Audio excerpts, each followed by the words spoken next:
Eder. Mech.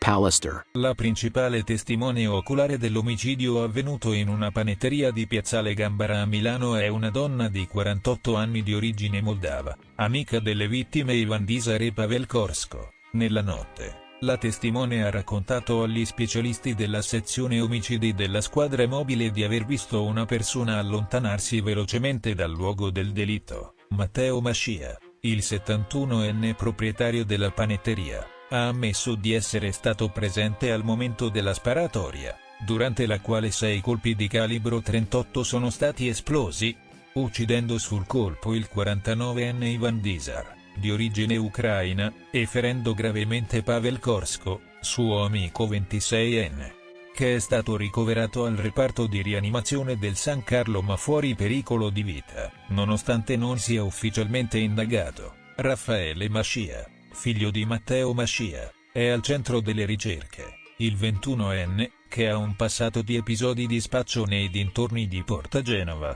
è sparito insieme all'arma del delitto. Le indagini, guidate dal vicequestore Domenico Balsamo e dal dirigente Alfonso Iadevaia, non hanno ancora trovato prove definitive dalle telecamere interne della panetteria.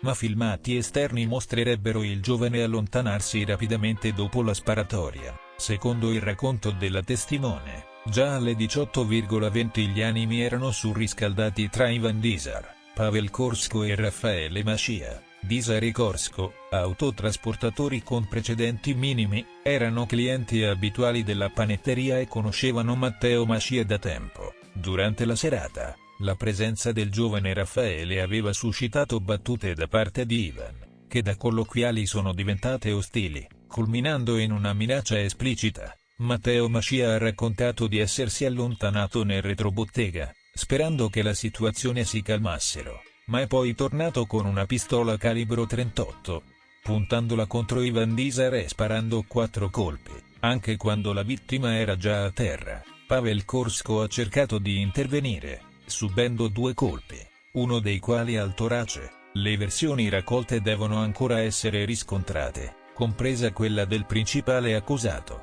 Raffaele Mascia, che al momento è irreperibile. Il presunto autore dell'omicidio di Mawab Ayman, avvenuto a Ribera il 10 febbraio, è stato arrestato dai carabinieri. L'individuo in questione è un pregiudicato di 51 anni, originario di Ribera. L'arresto è avvenuto nel tardo pomeriggio di sabato scorso nei pressi di Porto Empedocle. Questa operazione è stata condotta dai carabinieri della compagnia di Sciacca e della stazione di Ribera.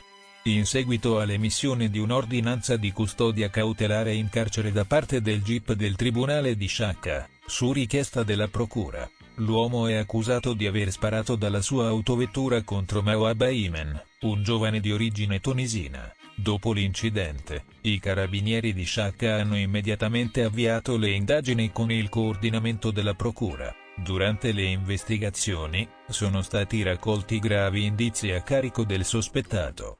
Grazie anche all'analisi delle immagini provenienti dalle telecamere di videosorveglianza presenti nella zona del delitto. Inoltre, 2 giorni prima dell'arresto, sono comparse scritte ingiuriose sui muri dell'abitazione del pregiudicato, sia in arabo che in italiano. Le indagini sono ancora in corso per determinare il movente dell'omicidio, con l'ipotesi più accreditata che punta a contrasti legati allo spaccio di droga. Dopo aver espletato le formalità di rito, l'arrestato è stato trasferito nel carcere di Sciacca. L'avvocato Fausto Gianelli, legale di un 67enne noto come Lanza, ha sollecitato i carabinieri del reparto scientifico affinché redigessero con la massima celerità possibile un documento fondamentale per il caso del suo assistito. La detenzione di Lanza, arrestato con l'accusa di possesso di armi alterate dopo una perquisizione avvenuta il 5 dicembre 2024 nella sua abitazione di campagna a San Martino, Polinago.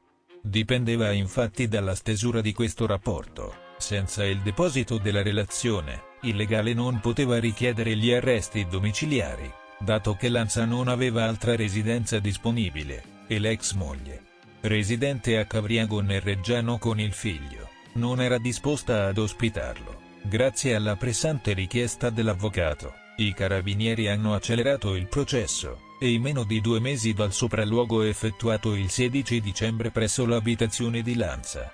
Hanno consegnato al pubblico ministero Laura Galli la relazione riguardante gli esami condotti sulla casa e sull'auto dell'indagato, coinvolto anche in un'indagine per sequestro di persona. Nulla di rilevante sembra essere emerso in merito al caso della scomparsa di Daniela Ruggi, il che potrebbe facilitare il dissequestro dell'immobile. L'avvocato Gianelli ha richiesto al pubblico ministero l'autorizzazione per esaminare la relazione, nella speranza di ricevere presto una risposta favorevole, così da poter presentare un'istanza di dissequestro dell'abitazione. Ha già formalizzato l'istanza, ma è indispensabile che la perizia venga esaminata per aumentare le probabilità di un esito positivo. Gianelli ha sottolineato l'urgenza di tirare Lanza fuori dal carcere, dato il suo stato di grande prostrazione dopo quasi 2 mesi e mezzo di detenzione. Incensurato, Lanza si è improvvisamente trovato, a 67 anni, ad affrontare la sua prima esperienza carceraria, aggravata da un periodo difficile per il carcere Sant'Anna, dove 4 persone sono recentemente decedute. L'avvocato ha riferito di frequenti conversazioni telefoniche con Lanza, durante le quali l'uomo ha espresso il timore di non sopravvivere a questa esperienza. Il coinvolgimento di Lanza nella vicenda giudiziaria sembra sempre più marginale, nonostante gli approfondimenti investigativi sulla scomparsa di Daniela Ruggi. Nulla è emerso a suo sfavore. Lanza, soprannominato lo sceriffo di Polinago per la sua passione per il West e le armi, è stato arrestato per il possesso di una pistola calibro 6,35 e di 2 pistole lanciarazzi alterate e clandestine. È stato però scagionato per un vecchio fucile, risultando un'arma da collezione non funzionante. Durante la detenzione, ha ricevuto anche un avviso di garanzia relativo alla scomparsa di Daniela. In attesa della Cattaneo, Trieste è in fermento e le voci si susseguono. Ci sono delle indiscrezioni che però sono indiscrezioni, quindi vanno prese come tali. Per quello che riguarda la Cattaneo, sarebbero confermate le azioni da parte di un terzo, ma ancora, ripetiamo, si tratta di indiscrezioni e addirittura c'è chi dice che la perizia sarebbe già stata depositata e chi indaga si sta riservando giusto il tempo di fare le prime valutazioni per poi ufficializzare le conclusioni della dottoressa Cattaneo. E nel mentre risulta anche come ulteriore voce di corridoio che ieri Pier Giorgio sarebbe stato chiamato in questura e quindi a sua volta, un po' come Manuela Bianchi a Rimini, si sarebbe presentato per qualche minuto al cospetto degli inquirenti. Ehi, non dimenticare di iscriverti a questo canale.